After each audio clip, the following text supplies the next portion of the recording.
आज इस आराधना में आए हुए हर एक हमारे प्रिय लोगों को यीशु मसीह के नाम से स्वागत करते हैं। இந்த ஆராதனைக்கு இன்றைக்கு வந்திருக்கிற எனக்கு பிரியமான யாவரையும் நான் இயேசு கிறிஸ்துவின் நாமத்தினாலே நான் வரவேற்கிறேன்। हर समय में परमेश्वर की आराधना करने के लिए हम लोग आते हैं। ஒவ்வொரு நேரமும் நாம் ஆண்டவரை ஆராதிப்பதற்காக இந்த இடத்திலே வருகிறோம்। हमारे मन में जरूर परमेश्वर के सम्मुख में कुछ बातों को रखते हुए हम लोग आते हैं। நாம் ஆண்டவர் அண்டையில் சில காரியங்களை வைப்பதற்காக நம் இருதயத்திலே சில காரியங்களை நினைத்து கொண்டு வருகிறோம்। जरूर परमेश्वर ने हमारे जीवन में कुछ न कुछ मकसद को, कुछ न कुछ कारण को हमारे जीवन में रखा है। மெய்யாகவே ஆண்டவர் நம்முடைய வாழ்க்கையிலே சில நோக்கங்களை அவர் நியமித்து வைத்திருக்கிறார்। हम सब विश्वास करते हैं परमेश्वर के मार्ग में चलने वाले के जीवन में एक बहुत बड़ा आशीष की कार्य होती है करके நாம் இப்படியாக விசுவாசிக்கிறோம்। ஆண்டவருடைய வழிநடத்தலின்படி அவருடைய பாதையிலே செல்லுகிற ஒவ்வொருடைய வாழ்க்கையிலும் ஆண்டவர் மிகப்பெரிய காரியங்களை நியமித்து வைத்திருக்கிறார் என்று சொல்லி परमेश्वर ने हमारे जीवन में एक बहुत बड़ा योजना शुरुआत से लेकर ही रखा है। ஆண்டவர் நம்முடைய வாழ்க்கையின் ஆரம்பத்திலிருந்தே மிகப்பெரிய திட்டங்களை அவர் தீட்டி வைத்திருக்கிறார்। वचन ऐसे बतलाती है, வசனம் இப்படியாக சொல்கிறது, इस पृथ्वी बनाने के पहले ही परमेश्वर ने हमारे प्रति एक विचार को रख दिया। இந்த உலகங்கள் உருவாவதற்கு முன்பதாகவே ஆண்டவர் நம்மை குறித்து திட்டங்களை அவர் நியமித்து வைத்திருக்கிறார்। जरूर हमारे जीवन में चलते चलते हमारे पैर फिसल सकता है। ஒருவேளை நம் வாழ்க்கையிலே நாம் கடந்து போகிற பாதைகளிலே நம்முடைய பாதங்கள் தவறுகிறதற்கு வாய்ப்பு உண்டு। लेकिन परमेश्वर ने उस योजना को, उस मकसद को हमारे जीवन में पूरे करने के लिए योग्य है। ஆனால் ஆண்டவர் அந்த திட்டத்தை நம்முடைய வாழ்க்கையிலே நிறைவேற்றுவதற்கு அவர் போதுமானவராய் இருக்கிறார்। आराधना में जाने के पहले इस बातों को हम लोग समझते हुए आराधना में जाएंगे। நாம் இன்றைக்கு ஆராதனைக்குள்ளாக போவதற்கு முன்பதாக இந்த காரியங்களை புரிந்து கொண்டவர்களாக நாம் ஆராதனைக்குள்ளாக கடந்து செல்வோம்। हमारे परमेश्वर हमारे जीवन में योजना देने वाला प्रभु है।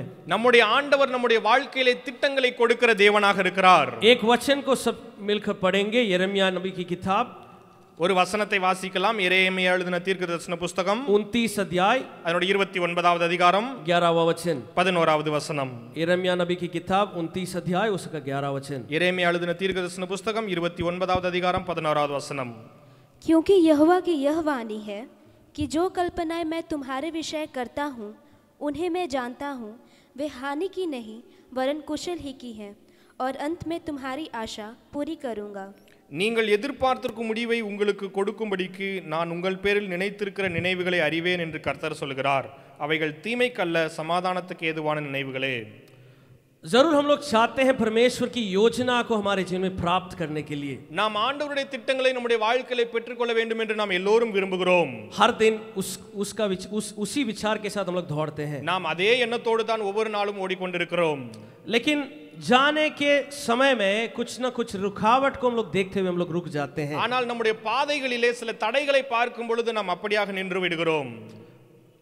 हम ऐसे भी सोच सकते हैं, நாம் ஒருவேளை இப்படியாக நினைக்கலாம், चलते चलते मैं तो देखता हूँ मेरे सामने कोई भी है, उन लोग बढ़ते जा रहे हैं, நான் இப்படியாக போய் கொண்டிருக்கிறேன், எனக்கு முன்பாக இருக்கிறவர்கள் வளர்ந்து கொண்டே இருக்கிறார்கள்। लेकिन मेरे योजना परमेश्वर या मेरे दर्शन परमेश्वर ने दिया वो पूरा होने के लिए कहीं भी निशाना नहीं है। ஆனால் எனக்காக ஆண்டவர் கொடுத்த தரிசனங்கள் நிறைவேறுவதற்கு ஒரு வழியும் தென்படவில்லையே। कोई लोग हमारे पीछे इस दौड़ को शुरू किए होंगे, अनेगर நமக்கு பின்பாக இந்த ஓட்டத்தை ஆரம்பித்திருக்கலாம், लेकिन हमारे आगे अभी जा रहे होंगे। ஆனால் அவர்கள் நம்மை ஒருவேளை கடந்து நமக்கு முன்பாக இப்போது போய் கொண்டிருக்கலாம்। शायद हम लोग से कम खूबियों के साथ लोग दौड़ रहे होंगे, ஒருவேளை நம்மை காட்டிலும் திறமைகளிலும் மற்ற காரியங்களிலும் குறைந்தவர்களாக அவர்கள் காணப்படலாம், लेकिन हमारे आगे ही दौड़ते रह रहे हैं। ஆனால் அவர்கள் நம்மை காட்டிலும் முன்பாக ஓடிக்கொண்டு இருக்கிறவர்களாக இருக்கலாம்।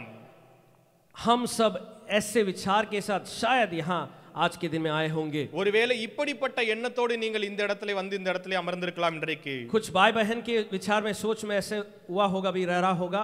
ஒருவேளை சில சகோதர சகோதரருடைய நினைவுகளிலே இப்படியாக எண்ணங்கள் வரலாம், मेरा जीवन का योजना क्या है वो भी मेरे को मालूम नहीं है, என்னுடைய வாழ்க்கையின் திட்டம் என்ன என்பதை குறித்து எனக்கு தெரியவில்லை। मैं तो प्रार्थना करता हूँ, நான் ஜெபம் செய்கிறது உண்மைதான், मैं तो हर दिन उसके लिए दौड़ता हूँ, நான் அதற்காக பிரயாசப்படுகிறதும் உண்மைதான், लेकिन वो अंत कब रहेगा उसके कहीं भी निशाना नहीं है। ஆனால் அதனோட முடிவு எப்போது இருக்கும் அதற்குரிய ஒரு திசையும் தென்படவில்லையே என்று நினைக்கலாம்। उस वचन की आखिरी में ये शब्द लिखा गया है, அந்த வசனத்தின் கடைசியிலே இப்படியாக எழுதப்பட்டிருக்கிறது, और अंत में तुम्हारा आशा पूरी करूंगा। உன்னுடைய நினைவுகளை நான் முடிவிலே நிறைவேற்றுவேன்.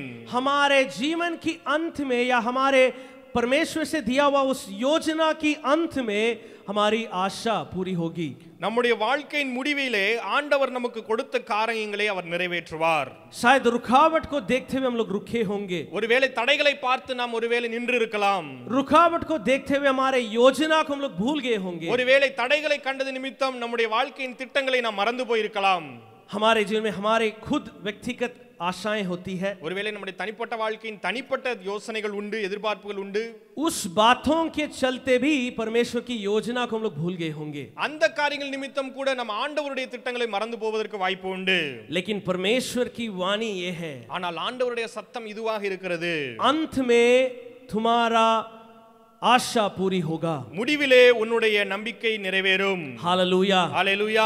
हालेलुया. मेरे जीवन से एक बात को बता के मैं आगे बढ़ना चाहता हूँ. என்னுடைய வாழ்க்கையிலிருந்து ஒரு காரியத்தை சொல்லி நான் தொடர்ந்து முன்னேற இருக்கிறேன். मेरे कॉलेज पढ़ने के समय में நான் கல்லூரி படிக்கும் பொழுது सब लोग सोच रहे थे ये लड़का है जरूर एक अच्छे काम में चला जाएगा. இந்த பையன் நல்ல பையன், ஒரு நல்ல வேலைக்கு போய்டுவான் என்று எல்லாரும் நினைத்தார்கள். लेकिन क्या हुआ, ஆனால் என்ன நடந்தது? मेरे साथ पढ़ने वाले सारे लोगों को काम मिलने के बाद ही मेरा काम मिला. என்னுடைய படித்த எல்லாருக்கும் வேலை கிடைத்ததுக்கு அப்புறம் தான் எனக்கு வேலை கிடைத்தது. फिर मैं दौड़ते रहा, நான் அப்படியாக ஓடிக்கொண்டே இருந்தேன். फिर मैं दौड़ते रहा. அப்படியாக தொடர்ந்து ஓடிக்கொண்டே இருந்தேன். जरूर दुनिया के पीछे तो मैं दौड़ा. நான் உலகத்தின் பின்பாக ஓடிக்கொண்டிருந்தது உண்மைதான். लगभग मेरे जीवन में 10 साल हुआ है उस दौड़ को पहचानने के लिए, योजना को पहचानने के लिए. அந்த ஓட்டத்தை அறிந்து கொள்வதற்கு, அதை நான் தற்பரிசோதனை செய்வதற்கு எனக்கு 10 ஆண்டுகள் எடுத்துக்கொண்டது. 2008 से लेकर 2018 तक मेरे मन में कुछ भी विचार नहीं थी. 2008ஆம் ஆண்டிலிருந்து 2018ஆம் ஆண்டு வரைக்கும் என்னுடைய நினைவிலே ஒரு எண்ணங்களும் இல்லை. कुछ लोग को इससे ज्यादा भी हो सकता है. சிலருக்கு இதை காட்டிலும் அதிகமாகவும் இருக்கலாம் காலங்கள்.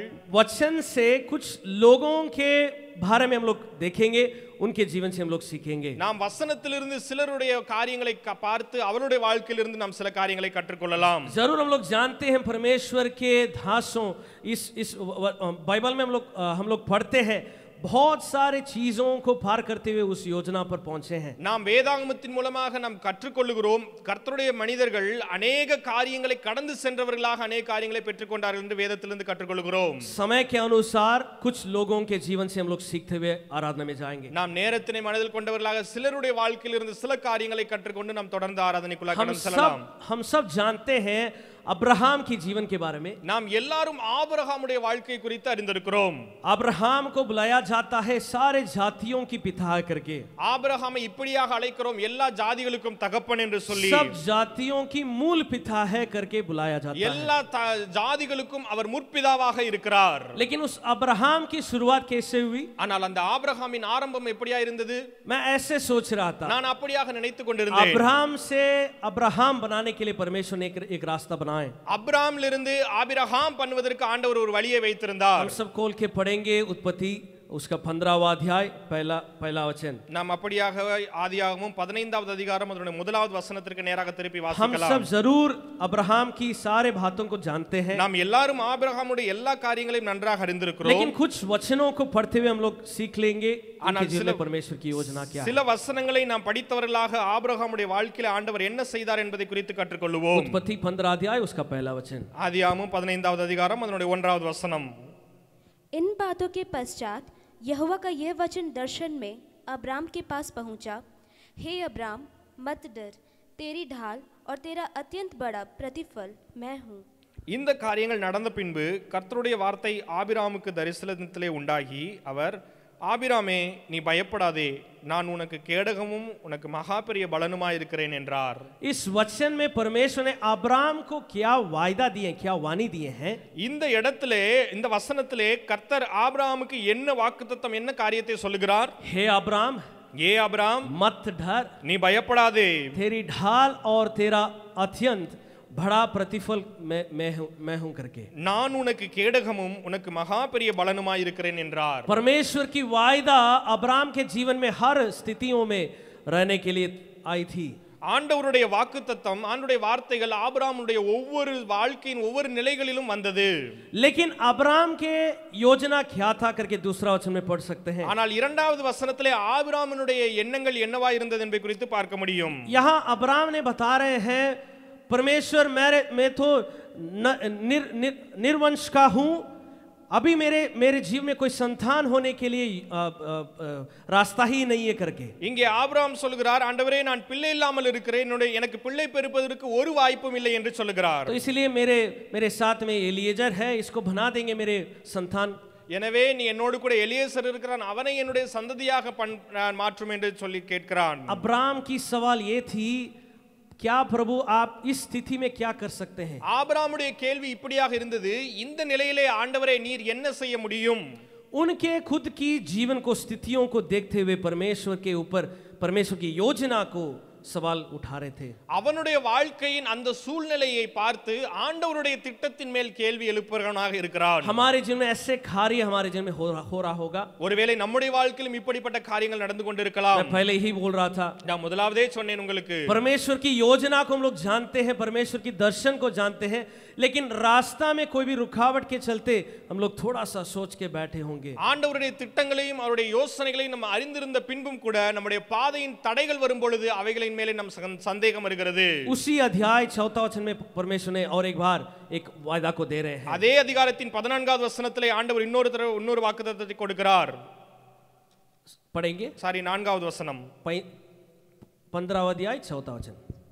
तब यहोवा का यह वचन उसके पास पहुंचा, यह तेरा वारिस न होगा, तेरा जो निज पुत्र होगा वही तेरा वारिस होगा।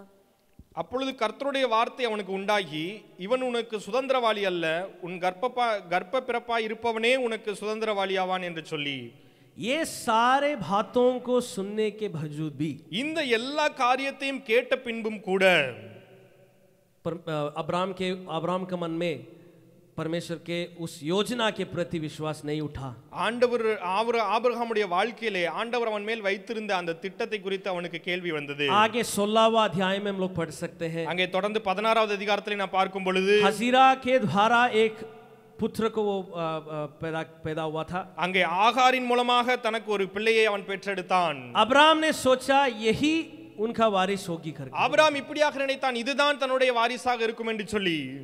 परमेश्वर की उस योजना तो अब्राम ने जानता था, लेकिन उसको उसके साथ में दौड़ने के लिए उनके जीवन में बहुत दुख आई।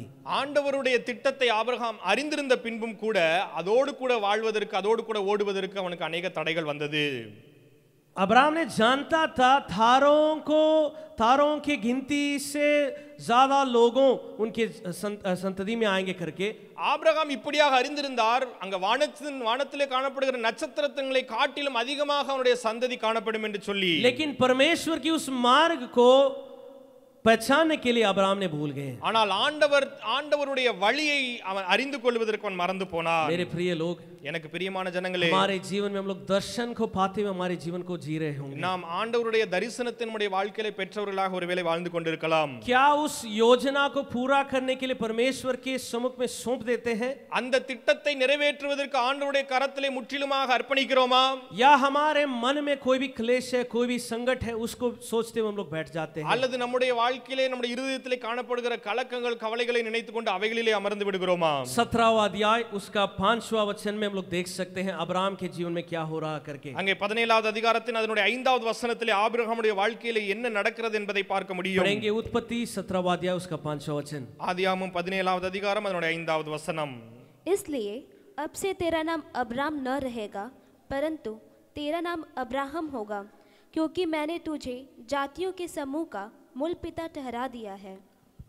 இனி உன் பேர் ஆபிராம் என்னப்படாமல் நான் உன்னை திரளான ஜாதிகளுக்கு தகப்பனாக ஏற்படுத்தினபடியால் உன் பேர் ஆபிரகாம் எனப்படும்।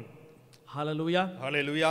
4 वचन की आखिरी पद को एक बार देखेंगे। 4வது வசனத்தின் கடைசி பகுதியை இப்படி நாம் ஒருமுறை பார்க்கலாம்। तू जातियों के समूह का मूल पिता हो जाएगा करके वचन बतलाती है। நீ திரளான ஜாதிகளுக்கு தகப்பனாவாய் என்று எழுதப்பட்டிருக்கிறது। 5वां वचन की शुरुआत में क्या लिखा है?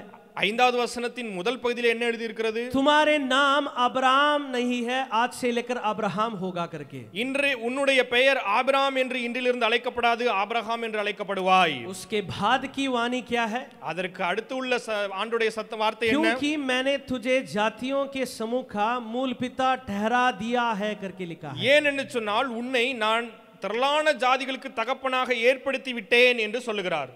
हो जाएगा ठहरा दिया है के बीच में एक रूपांतर की बात चल रहा है. அங்கே ஆவாய் ஆகப்பட்டு விட்டாய் இந்த ரெண்டு காரியத்திற்கும் நிறைய வித்தியாசங்கள் உண்டு.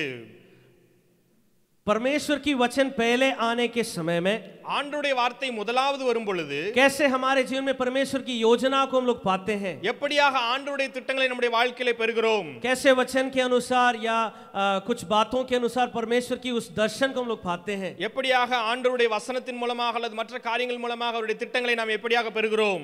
उस समय से लेकर அந்த நேரத்திலிருந்து वो योजना पूरी होने समय तक அந்த யோசனை முற்றிலுமாக நிறைவேறுகிற காலம் வரைக்கும் हमारे जीवन में ऐसे ही एक रूपांतर की जरूरी है. அப்படிப்பட்ட ஒரு மாற்றம் நம்முடைய வாழ்க்கையிலும் தேவையான ஒன்றாய் இருக்கிறது. परमेश्वर ने सिर्फ अब्राहम के जीवन में नहीं, ஆண்டவர் ஆபிரகாமுடைய வாழ்க்கையிலே மாத்திரமல்ல उनके पत्नी के जीवन में भी ऐसे ही एक बातों को किया है. அவருடைய மனைவியினுடைய வாழ்க்கையிலும் அப்படிப்பட்ட ஒரு காரியத்தை செய்தார். 15 वचन में ऐसे लिखा है, 15வது வசனத்தில் அப்படியாக எழுதப்பட்டிருக்கிறது, आज से लेकर साराई नहीं है सारा करके.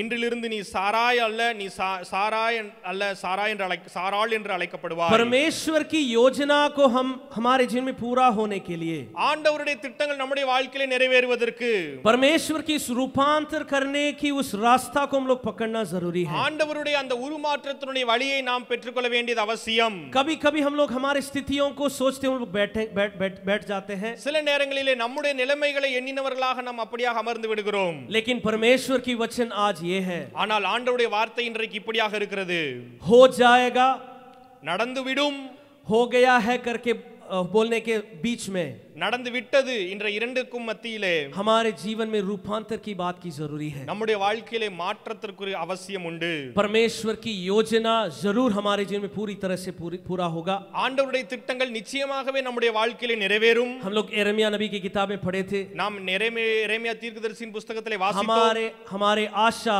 उस अंत में पूरी होगी करके.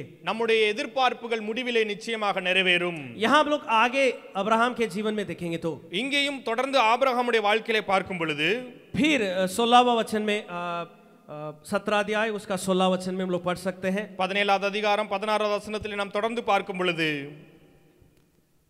मैं उसको आशीष दूंगा और तुझको उसके द्वारा एक पुत्र दूंगा, और मैं उसको ऐसी आशीष दूंगा कि वह जाति जाति की मूल माता हो जाएगी, और उसके वंश में राज्य राज्य के राजा उत्पन्न होंगे.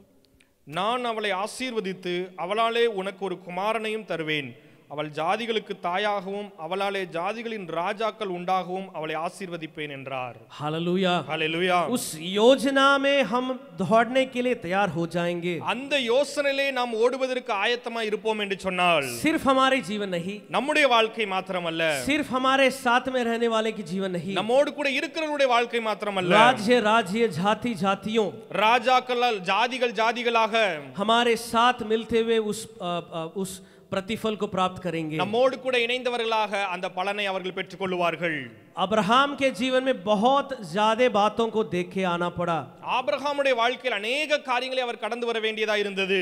जरूर मैं ऐसे लिखा था 75 वर्ष में परमेश्वर के उस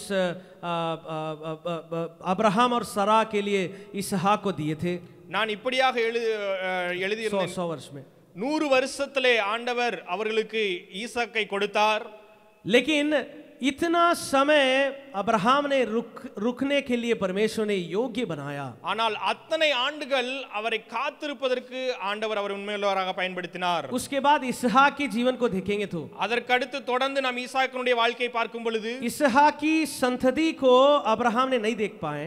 ஈசாக்கினுடைய சந்ததியை ஆபிரகாமால் பார்க்க முடியவில்லை. इसहाक की जीवन में आगे क्या होगा, कितना बच्चे रहेंगे, क्या रहेगा, कोई भी जानकारी नहीं है. ஈசாக்கினுடைய வாழ்க்கை எப்படியாக இருக்கும், அவனுக்கு எத்தனை பிள்ளைகள் பிறப்பார்கள், இப்படிப்பட்ட எந்த அறிவும் அவனுக்கு கிடையாது. ये बातों को सोचने के से मेरे मन में ये ऐसे एक विचार आई.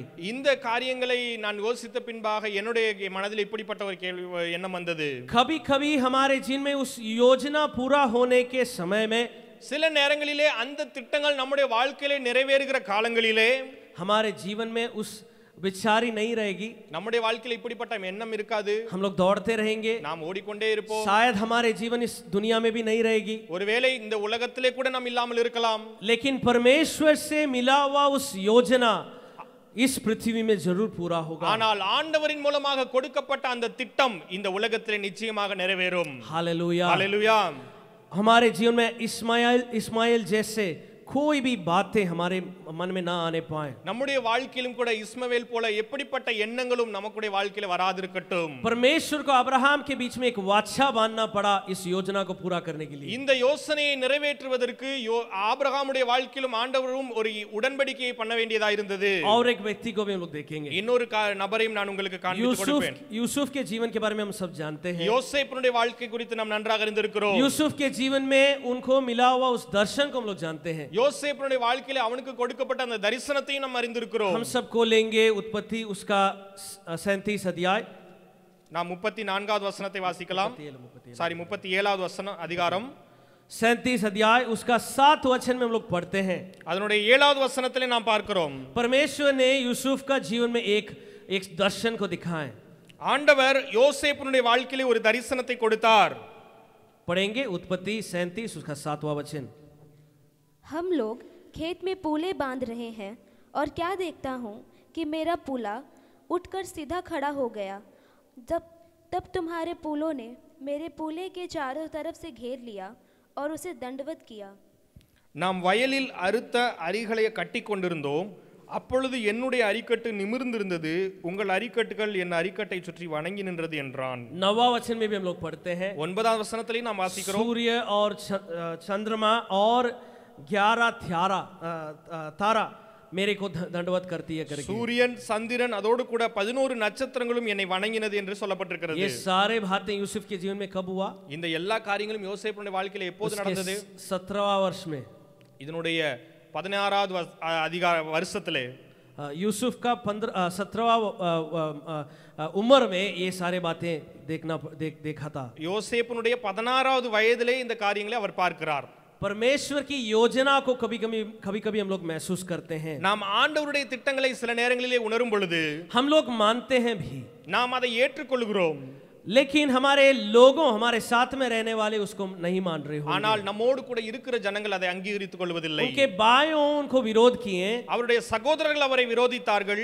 यही कारण के चलते இதே காரணத்தின் நிமித்தம் उनके पिताजी भी इसको माने नहीं है। அவருடைய பிதாவும் அவரை ஏற்றுக்கொள்ளவில்லை. वो कैसे होगा करके, அப்படியாக நடக்கும் என்று சொல்லி. लेकिन परमेश्वर ने यूसुफ के जीवन में भी एक बहुत बड़ा कार्य को किया। ஆனால் ஆண்டவர் யோசேப்பினுடைய வாழ்க்கையிலும் கூட ஒரு மிகப்பெரிய காரியத்தை செய்தார். हम सब जानते हैं यूसुफ के कहानी को, यूसुफ के जीवन में क्या हुआ करके। நாம் எல்லாரும் யோசேப்பினுடைய வாழ்க்கையில் என்ன காரியம் நடந்தது என்பதை குறித்து அறிந்திருக்கிறோம். फिर मिस्र देश में वो गुलाम बन के गया। அவர் மீண்டுமாக அடிமையாக வேறொரு தேசத்திற்கு அனுப்பப்பட்டார். पोतीफार की पत्नी के द्वारा वो फिर बंदियों में जाना पड़ा। அங்கே எகிப்து தேசத்திலே போத்திபாரின் மனைவியினுடைய காரியத்தினாலே அங்கே சிறைச்சாலைக்கு சென்றார். पिलानेहारे की प्रधान का दर्शन को अर्थ बताया। அங்கே பானபாத்திரக்காரர்களுடைய அங்கே தரிசனத்தினுடைய அர்த்தத்தை அவர்களுக்கு சொன்னார். लेकिन उनको याद करने के लिए कोई नहीं था। ஆனால் அவரை நினைவு கூறுவதற்கு ஒருவரும் இல்லை. அங்கே परमेश्वर के लिए उस सही समय की जरूरी है। ஆண்டவருடைய அந்த சரியான நேரத்திற்கு தேவையானது ஒன்றாய் இருக்கிறது. हमारे योजना को पूरा करने के लिए परमेश्वर के लिए एक सही समय की जरूरी है। நம்முடைய யோசனை நிறைவேற்றுவதற்கு ஏற்ற காலம் தேவை ஆண்டவருக்கு. इतना समय जाने के बाद 41 अध्याय में हम लोग पढ़ सकते हैं। इतने ஆண்டுகள் போன பின்பாக 41வது அதிகாரத்தை நாம் பார்க்க முடியும். 41 अध्याय उसका 43 वचन। 41வது அதிகாரம் 43வது வசனம்। और उसको अपने दूसरे रथ पर चढ़वाया और लोग उसके आगे आगे यह प्रचार करते चले कि घुटने टेक कर दंडवत करो, और उसने उसको मिस्र के सारे देश के ऊपर प्रधानमंत्री ठहराया। தன்னுடைய இரண்டாம் ரதத்தின் மேல் அவனை ஏற்றி தென்னிடட்டு பணியுங்கள் என்று அவனுக்கு முன்பாக கூறுவித்து எகிப்து தேசம் முழுமைக்கும் அவனை அதிகாரியாக்கினான். Hallelujah hallelujah. क्या ये यूसुफ के जीवन का योजना की अंत है?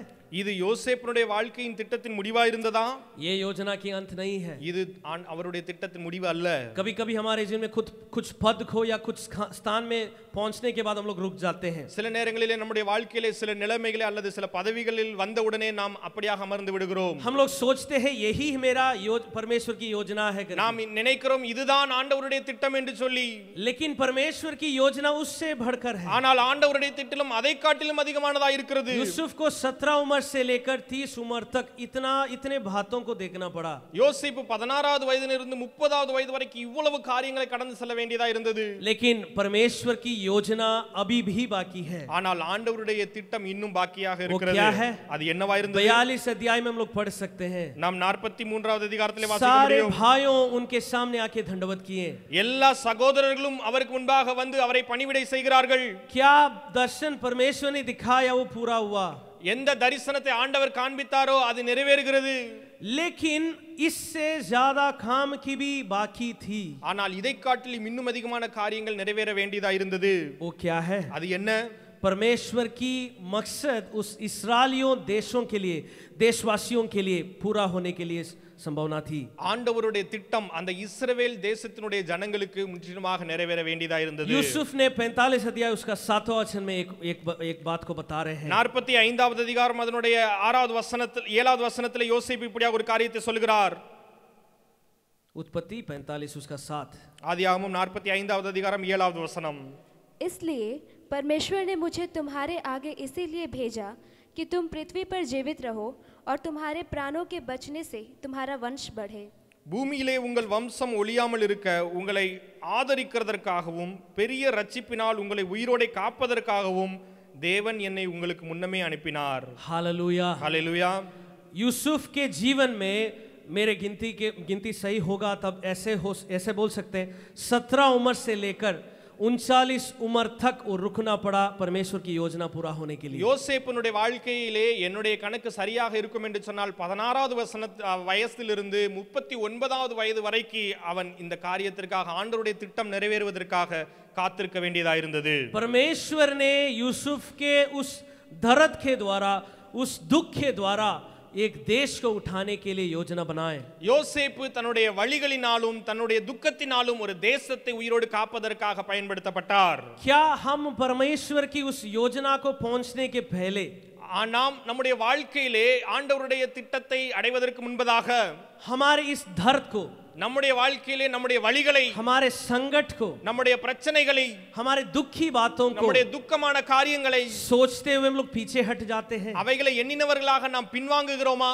मेरे प्रिय लोग, எனக்கு பிரியமானவர்களே, परमेश्वर की योजना पूरा होने के लिए ये सारे बातों को हम लोग सहना पड़ेगा। ஆண்டவருடைய திட்டம் நம்முடைய வாழ்க்கையிலே நிறைவேறுவதற்காக இவைகள் எல்லாவற்றையும் சகித்துக் கொண்டு முன்னேற வேண்டியது அவசியம். सारे बातों को एक प्रतिफल के रूप में बदलने के लिए परमेश्वर ने चाहता है। ஆண்டவர் இந்த எல்லா காரியங்களையும் நாம் பிரதிபலனாக நன்மையாக முடிய பண்ணுகிறதற்கு அவர் ஆயத்தமாக இருக்கிறார். परमेश्वर की योजना हमारे जीवन को सिर्फ बचाने के लिए नहीं, ஆண்டவருடைய திட்டம் நம்முடைய வாழ்க்கையை மாத்திரம் காப்பாற்றுவது அல்ல, अब्राहम के द्वारा सारा का जीवन को भी बचाने के लिए नहीं, ஆபிரகாமுடைய வாழ்க்கையின் மூலமாக சாராளை மாத்திரம் காப்பாற்றுவதற்காக அல்ல, यूसुफ जैसे पूरे देश को भी बचाने के लिए परमेश्वर ने योग्य है। யோசேப்பை போல முழு தேசத்தையும் ரட்சிப்பதற்கு ஆண்டவர் போதுமானவராக இருக்கிறார். आखिरी में एक जन की बात को हम लोग देखते हुए आराधना में जाएंगे। கடைசியாக ஒரே ஒருவரை குறித்து பார்த்தவர்களாக நாம் ஆராதனைக்குள்ளாக கடந்து செல்லலாம். यीशु मसीह के जीवन को हम सब जानते हैं। இயேசு கிறிஸ்துவின் வாழ்க்கை குறித்து நாம் எல்லாரும் அறிந்திருக்கிறோம். यीशु मसीह ने उनके जीवन में सारे बातों को सहना पड़ा। இயேசு கிறிஸ்து தன்னுடைய வாழ்க்கையிலே எல்லா காரியங்களையும் சகிக்க வேண்டியதா இருந்தது. वो जानते थे इस दुनिया में आने के चलते उनके जीवन में सारे दर्द को सहना पड़ेगा। அவர் இப்படியாக அறிந்திருந்தார் இந்த உலகத்திலே வருவது நிமித்தம் அவர் எப்படிப்பட்ட துன்பங்களை சகிக்க வேண்டியதா இருக்கும் என்று சொல்லி यशायाह नबी की किताब 53 अध्याय में ऐसे लिखा है। ஏசாயா எழுதின தீர்க்கதரிசியின் புத்தகம் 53வது அதிகாரத்தில் இப்படியாக எழுதப்பட்டிருக்கிறது. उनके रूप बदल गया, அதனுடைய உருவம் அவருடைய உருவம் மாறினது. सारे लोग उनको छोड़ दिए, எல்லாரும் அவரை கைவிட்டு போனார்கள். कोई भी पहचान नहीं पाए। ஒருவராலும் அடையாளம் அறிய முடியாத சூழ்நிலை. कौन से मनुष्य के लिए परमेश्वर ने, यीशु मसीह ने उनके जीवन को दिए? எந்த மனிதர்களுக்காக இயேசு தன்னுடைய உயிரை கொடுத்தாரோ वही मनुष्य उनको छोड़ दिए। அதே மனிதர்கள் அவரை கைவிட்டு விட்டார்கள். पापों से मनुष्य को छुड़ाने के लिए परमेश्वर ने उनके जीवन को कुर्बान देना पड़ा। பாவத்திலிருந்து மனிதனை விடுதலையாக்குவதற்காக தன்னைத்தானே பலியாக ஒப்புக் கொடுக்க வேண்டியதாயிற்று. खोए हुए लोगों की जीवन का रास्ता दिखाने के लिए परमेश्वर ने यीशु मसीह के जीवन को कुर्बान देना पड़ा। இழந்து போனவர்களை தொலைந்து போனவர்களுடைய வாழ்க்கையிலே ஜீவனை கொடுப்பதற்காக இயேசு கிறிஸ்து தன்னுடைய ஜீவனை பலியாக ஒப்புக் கொடுக்க வேண்டியதா இருந்தது. यीशु मसीह ने उनके जीवन की योजना को जानते थे। இயேசு கிறிஸ்து தன்னுடைய வாழ்க்கையின் ஜீவனின் நோக்கத்தை அவர் அறிந்திருந்தார். लेकिन ஆனால் उनके जीवन को दिए हैं एक ही कारण के लिए। அவருடைய வாழ்க்கையை கொடுத்தார் ஒரே ஒரு காரணத்திற்காக. ये सारे पृथ्वी की लोगों का जीवन की छुटकारा के लिए। இந்த உலகத்தில் இருக்கிற எல்லா ஜனங்களுடைய வாழ்க்கையின் விடுதலைக்காக. क्या हम परमेश्वर के योजना के लिए दौड़ना चाहते हैं? இந்த நம்முடைய வாழ்க்கையிலே ஆண்டவருடைய திட்டத்திற்காக ஓட நாம் ஆயத்தமாக விரும்புகிறோமா? शायद उस योजना हमारे सामने नहीं दिख पाएगा। ஒருவேளை அந்த யோசனைகள் நம்முடைய வாழ்க்கையிலே தென்படாதவைகள் போல இருக்கலாம். शायद हमारे जीवन में सारे दर्द को हम लोग सहना पड़ेगा। நம்முடைய வாழ்க்கையிலே நாம் உபத்திரவங்களையும் வேதனைகளையும் சகிக்க வேண்டியதா இருக்கும். शायद हमारे जीवन में कठिनाई को हम लोग देखना पड़ेगा। நாம் கஷ்டங்களை சந்திக்க வேண்டியதா இருக்கும். शायद हमारे जीवन को भी हम लोग कुर्बान करके देना पड़ेगा। ஒருவேளை நம்முடைய வாழ்க்கையும் நாம் ஜீவ பலியாக ஒப்புக் கொடுக்க வேண்டியதா இருக்கும். लेकिन मेरे प्रिय लोग, ஆனால் எனக்கு பிரியமான ஜனங்களே, परमेश्वर से मिला हुआ उस योजना सच है। அந்த ஆண்டவரிடத்திலிருந்து கொடுக்கப்பட்ட தரிசனம் உண்மையானது. जरूर अंत में हमारे आशा पूरी होगी। நம்முடைய விருப்பங்கள் முடிவிலே நிச்சயமாக நிறைவேறும். लेकिन इस जीवन की रास्ता में, ஆனால் இந்த ஜீவ ஓட்டத்திலே उस परमेश्वर की उस योजना को देखते हुए सोचते हुए हम लोग दौड़ते रहेंगे। அந்த ஆண்டவருடைய யோசனைகளை நினைத்தவர்களாக அதை நோக்கி ஓடும் பொழுது हमारे जीवन सिर्फ नहीं है, நம்முடைய வாழ்க்கை மாத்திரமல்ல, हमारे परिवार की जीवन को भी, நம்முடைய குடும்ப வாழ்க்கையிலும் கூட, हमारे संतान की जीवन को भी, நம்முடைய சந்ததிகளும் கூட, इस पूरे पृथ्वी के जीवन को भी இந்த உலகத்தில் இருக்கிற எல்லா ஜனங்களும் கூட बचाने के लिए பிழைப்பதற்காக हमारे जीवन की योजना, परमेश्वर से मिला हुआ उस योजना लायक बन सकता है। நம்முடைய வாழ்க்கையிலே ஆண்டவர் மூலமாக கொடுக்கப்பட்ட அந்த தரிசனம் அவைகள் போதுமானதாக இருக்கும். क्या हम यहाँ आज के सुबह के घड़ी में हमारे जीवन में चलने वाले हर बातों को सोचते हम लोग बैठेंगे? இந்த காலை வேளையிலே நாம் சந்தித்துக் கொண்டிருக்கிற ஒவ்வொரு காரியங்களையும் எண்ணினவர்களாக இந்த இடத்தில் அமர்ந்திருக்கிறோமா? क्या मैं तो समर्पित किया हूँ फिर भी मेरे जीवन में कोई भी लाभ नहीं हो रहा करके सोच रहे हैं? நான் ஆண்டவரண்டை என்னை அர்ப்பணித்திருக்கிறேன், ஆனாலும் என்னுடைய வாழ்க்கையிலே ஒன்றும் நடக்கவில்லையே. क्या मैं हर दिन प्रार्थना करता हूँ लेकिन परमेश्वर की योजना पता नहीं हो रहा करके सोच रहे हैं? நான் ஒவ்வொரு நாளும் ஜெபம் செய்கிறேன், ஆனால் ஆண்டவருடைய திட்டம் என்ன என்பதை என்னால் அறிந்து கொள்ள முடியவில்லையே என்று நினைக்கிறீர்களா? எனக்கு பிரியமானவர்களே, परमेश्वर का योजना हमारे जीवन में पूरा होगा। ஆண்டவருடைய யோசனை நிச்சயமாக நம்முடைய வாழ்க்கையில நிறைவேறும். आज हमारे जीवन में होने वाले सारे दर्द, இன்றைக்கு நாம் சந்தித்துக் கொண்டிருக்கிற ஒவ்வொரு வழிகளும், सारे दुख, ஒவ்வொரு உபத்திரவங்களும் हमारे जीवन की बढ़ोतरी के लिए है। நம்முடைய வாழ்க்கையின் வளர்ச்சிக்காக அவைகளே. यिर्मयाह नबी की किताब उस 39 अध्याय उसका 17 वचन में 11 वचन में हम लोग पढ़े थे। எப்படியாக எரேமியா எழுதின தீர்க்கதரிசன புத்தகம் 29 अध्याय 11 वचन 29வது அதிகாரம் 11வது வசனத்திலே வாசித்தோமோ, परमेश्वर की योजना हमारे सोच से बढ़कर है। ஆண்டவருடைய திட்டங்கள் நாம் எதிர்பார்த்திருக்கிறவைகளை காட்டிலும் அதிகமானவைகள். हमारे जीवन को नाश करने के लिए नहीं, அவைகள் நம்முடைய வாழ்க்கையை அழிப்பதற்கானவைகள் அல்ல, हमारे जीवन को ऊंचा करने के நம்முடைய लिए, வாழ்க்கையை உயர்த்தி காட்டுவதற்காக, उसके द्वारा அதன் மூலமாக हमारे जीवन, हमारे परिवार की जीवन, पूरे लोग, पृथ्वी के लोगों के जीवन, நம்முடைய வாழ்க்கையும் சரி, நம்முடைய குடும்ப வாழ்க்கையும் சரி, இந்த உலகத்தில் இருக்க எல்லாருடைய வாழ்க்கையும் சரி, एक बहुत बड़ा आशा को पा सकती है। அவைகள் நல்ல ஒரு ஆசீர்வாதத்தை பெற்றுக்கொள்ள முடியும். हम सब अपने जगह पे खड़े हो जाएंगे।